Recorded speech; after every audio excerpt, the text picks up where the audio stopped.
Titunan birnin Nairobi Kenya na buƙatar motoci na musamman saboda tari na gargada.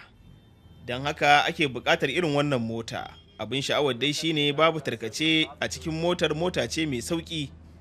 Motocin samfurin SUV an tanade su domin hanyoyi na Afirka, an rage musu nauyi. Mobius Motors shine kamfanin da ya kera su. Bai zama abin mamaki ba kasancewar motocin takaitattu, domin shigo da motoci zuwa Kenya ba abu ne mai sauƙi ba.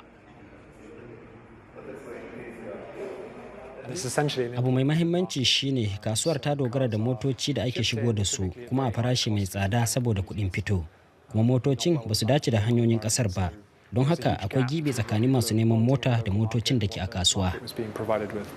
Kamfanin Mobius dai ya yi alkawari na samar da motoci da sauƙi, sai dai ko 'yan Kenya za su iya siya ga abin da wasu ke cewa.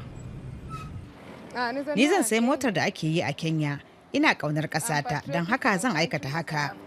Abun alfahari ne. Samun kamfani na motocin zai buɗe kofa mutane da dama su samu aiki.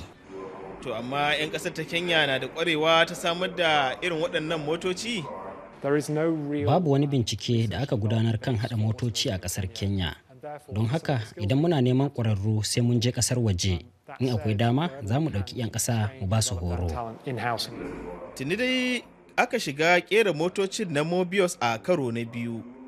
Kamfanin dai na da fata na samun babbar kasuwa daga ƙasashe daban-daban na Afirka.